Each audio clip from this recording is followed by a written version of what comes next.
Dis-nous un peu qui tu es. Qui suis-je? Telle est la question, n'est-ce pas? J'ai donné ma vie à Jésus à l'âge de 15 ans. J'étais la seule croyante dans ma famille. Alors, je ne suis pas tombée dans la potion, moi, quand j'étais jeune. Et mes parents, je ne suis pas de génération de chrétiens depuis Abraham, voyez-vous. Genre, j'étais la première jeune 15 ans d'une famille, très à l'aise. Mon père était médecin et j'avais pas de problème. Vous savez, souvent, on vient à Dieu parce qu'on a des problèmes et que l'Évangile est une béquille. Pour moi, aucunement. C'est après que tu as eu des problèmes, en fait. Oui, effectivement.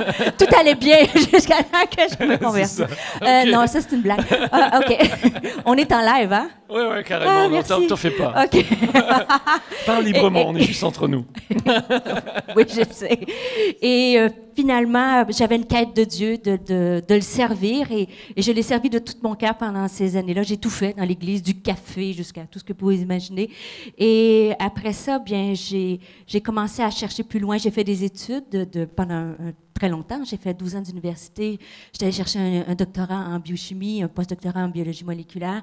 Mais tout le long de ma vie, j'avais cette quête de le servir, et j'avais eu cet appel-là à moi quand j'ai donné ma vie à Dieu. C'est ça.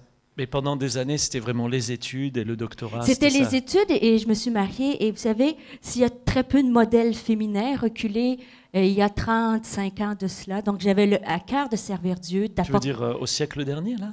Oui, à peu près, oui. Au siècle dernier. Et encore, hein? Un millénaire. Tant qu'il y avait des cassettes, tu sais, on mettait les... Bon, OK. Avant Internet. Internet, oui. À ce moment-là, il n'y avait pas de ministère pour les femmes, en fait. Il n'y en avait pas beaucoup, pas du tout même. Mais tu avais un appel. Et j'avais ressenti cet appel-là très clair dans une colo de vacances, et je m'étais avancée à l'appel, et j'ai pas eu beaucoup de fois cette vision-là dans ma vie, mais je me voyais avec un tailleur marine, la Bible à la main, apporter la parole. Et le temps a passé, l'université a passé. Je me suis mariée, et à un moment donné, j'ai pensé que l'appel était pour mon mari. Que Dieu m'avait oublié dans tout ça. Parce que ton mari, il est pasteur, en fait. Mon mari, il est pasteur à l'Église Nouvelle Vie avec moi. Oui, c'est ça. Oui, on travaille ensemble. Et puis, après, j'ai dit, l'appel n'est pas pour moi.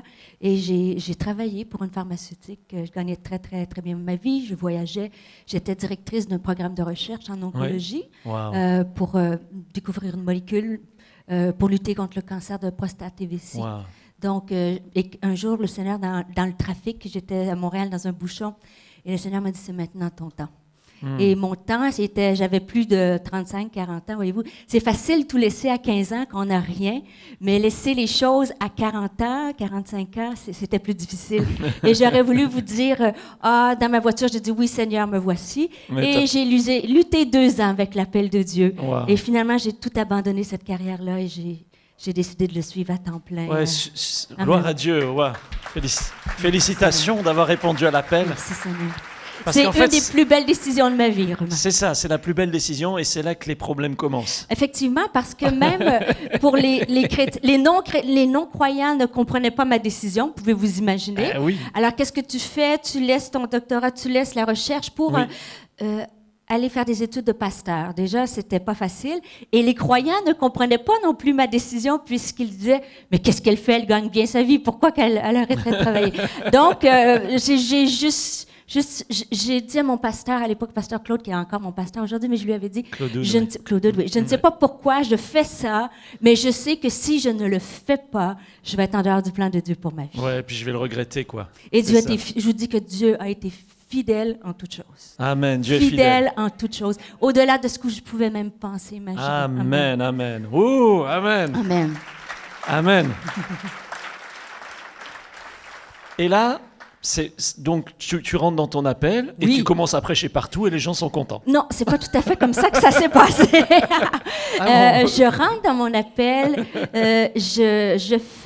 j'avais beaucoup d'études derrière moi, mais j'avais pas de collège biblique, j'avais pas de mentor, donc je suis allée me former, je crois à la formation, et j'ai lu tout ce qui était possible de faire. Le problème, c'est que j'avais beaucoup de modèles américains, j'ai beaucoup d'amis qui sont américaines, des prédicatrices, mais le désir en moi, c'est de voir un peuple francophone se lever pour des francophones. Et ça n'a rien à voir avec les Américains. C'est mes amis. Christine Kane, on a fait des conférences ensemble. Et j'aime beaucoup. Mais j'ai ce cœur-là qu'une armée de guerriers, de guerrières francophones va se lever. Amen. Et ils sont là. Ils sont là. Et cet appel est pour chacun d'entre vous. Amen. Amen. Donc, est-ce que tu as eu des difficultés, des frustrations, des combats? Moi, je suis rentrée dans le ministère avec comme on dit au Québec, je ne sais pas si l'expression est juste ici, mais avec une belle naïveté. Donc, une belle naïveté, ça veut dire j'étais naïve, Dieu est bon, tout le monde il est bon, les chrétiens ils sont bons. Amen, amen, c'est sûr. Et bibliquement, j'avais raison quand même. Oui, c'est une belle naïveté. Oui, une de mes grandes révélations, c'est que les chrétiens devraient être gentils, tu vois. C'est pour ça qu'on est là, en fait. Pour y travailler. Et tout le long de mon parcours professionnel, je n'ai jamais senti la différence homme-femme. On était j'avais des programmes de recherche, des budgets assez élevés à gérer, et j'étais là pour ma compétence. Que je sois une femme ou un homme, c'était pas important. C'était si tu es compétente ou si tu n'es pas compétent. Et quand je suis rentrée dans le ministère à servir le Seigneur et à porter la parole, mais je me suis butée à quelques divergences d'opinion, savez-vous? J'aime bien comment tu dis ça. Oui, et je vous avoue franchement que j'ai pas vu les coups venir. C'était comme si, c'est quoi le problème, comme on dirait au Québec? Et pour moi, je n'en voyais pas. Et j'ai vite compris que c'était plus compliqué que ça. Oh, c'est ça. Mais c'est pas grave. En fait, ce que tu veux dire, c'est que tout le monde t'a pas encouragé.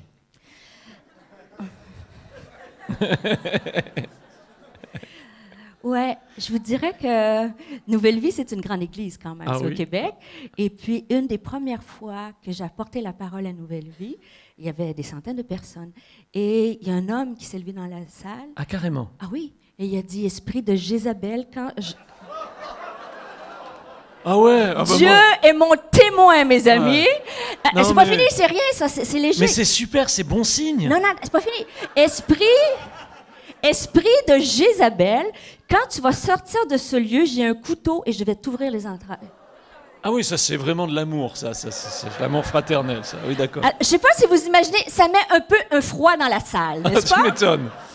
Donc, et tout de suite, l'équipe de sécurité, c'est un gars qui avait une obsession un peu particulière. Et finalement, ça forme le caractère.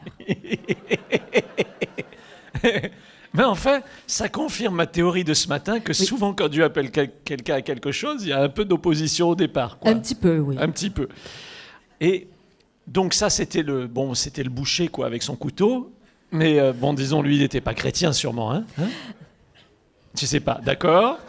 Joker. Ah, ils ont droit à un joker dans mes questions. J'ai aucune idée. J'ai préféré ne pas le rencontrer, voyez-vous. Oui, c'est ça, je comprends. Je comprends très bien.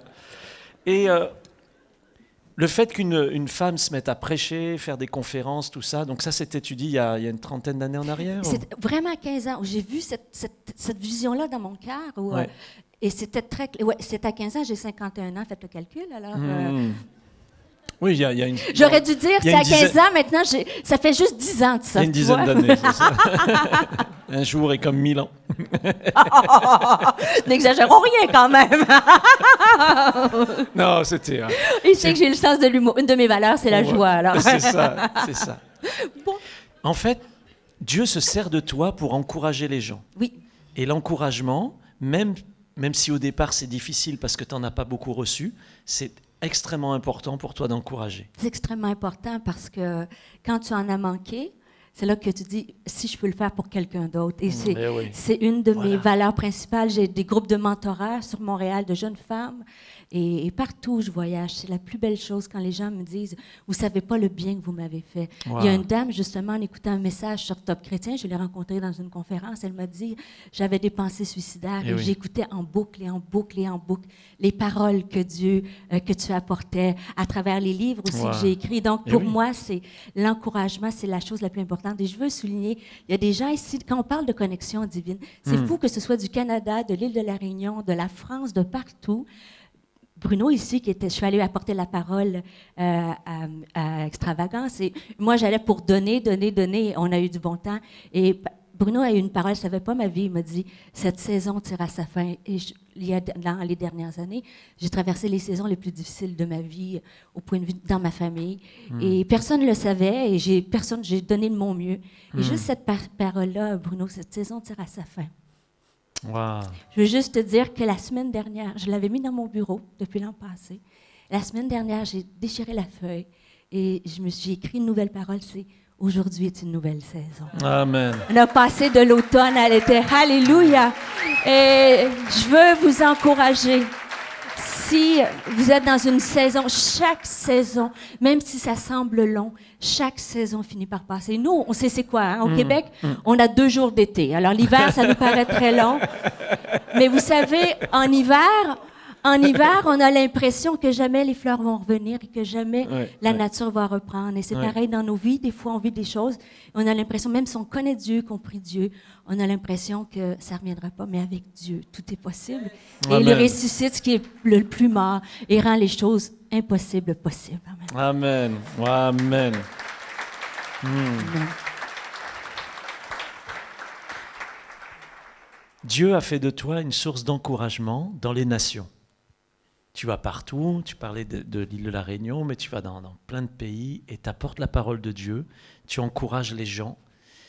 Et un de tes objectifs, j'en suis sûr, c'est que les gens deviennent une source d'encouragement pour les autres. Oui, c'est certain. Comment est-ce que ceux qui sont là cet après-midi, ils peuvent devenir une source d'encouragement pour les autres? C'est premièrement de croire qu'on peut l'être.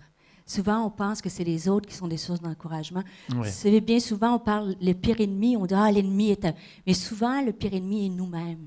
Et moi, c'était une bataille dans ma vie. Je viens d'une personne de croyant dans ma famille, d'une petite église à Rimouski, c'est presque un igloo, hein, c'est loin. Si vous connaissez pas Rimouski, mais... Rimouski, dites avec moi, Rimouski. Rrimouski. Ben voilà, vous avez compris. Répétez avec moi, c'est pas l'igloo, c'est pas l'hiver toujours, là. On n'est pas en Alaska, mais c'est quand même une petite ville. Et de voir que Dieu m'a pris de cet endroit-là et m'a emmené dans des endroits, à Tahiti, au palais présidentiel, pour amener la parole. Combien ont un appel pour Tahiti? Oui, il y a autre chose aussi, je vous dirais, mais... non, je rigole. Mais je veux juste que vous... En fait, c'est croire à l'appel de Dieu sur notre vie. Ouais. La façon de devenir une source d'encouragement, c'est d'essayer de dire, Dieu peut m'utiliser. Amen. Et au pire, si on se trompe, des fois, on peut dire, oh, j'étais à côté, mais vous ne savez jamais qui est assis à côté de vous. Regardez la personne à côté de vous. Vous ne savez pas qu'est-ce qu'elle traverse. Vous ne savez pas qui elle est, peut-être son arrière-plan. Mais un sourire, un geste d'amour. Et encore là, dans mes amis d'encouragement, j'ai eu un problème de santé il y a quelques années. Et je ne sais pas comment Solange Rabi a pu savoir que je passais une mammographie et ma mère elle est décédée d'un cancer du sein, voyez-vous. Donc, j'étais très inquiète.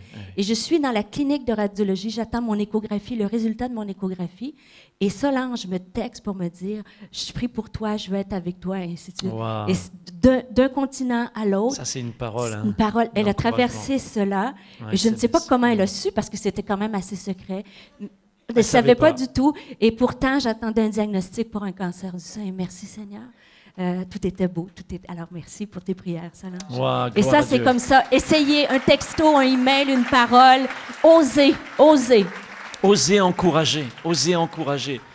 Un jour, je faisais de l'escalade en montagne, enfin une sorte d'escalade, puisque je grimpais le Mont Blanc, le petit Mont Blanc, il y en a 3 en fait. Bon, c'était déjà quand même assez pas mal dur.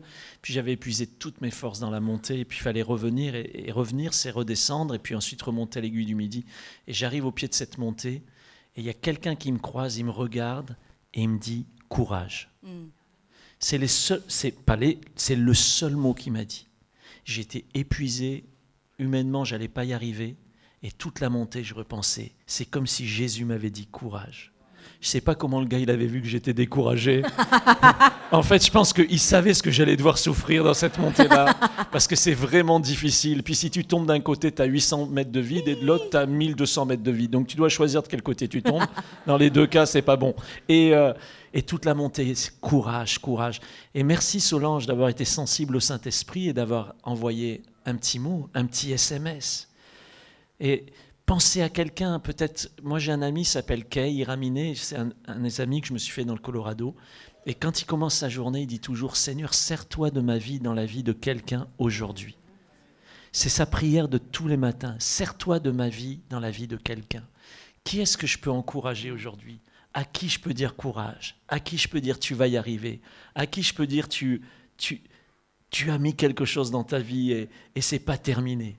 Et ça, c'est super. Et je te remercie beaucoup parce que c'est ce que tu fais. Tu encourages les gens tout le temps, mais tu les encourages aussi à encourager.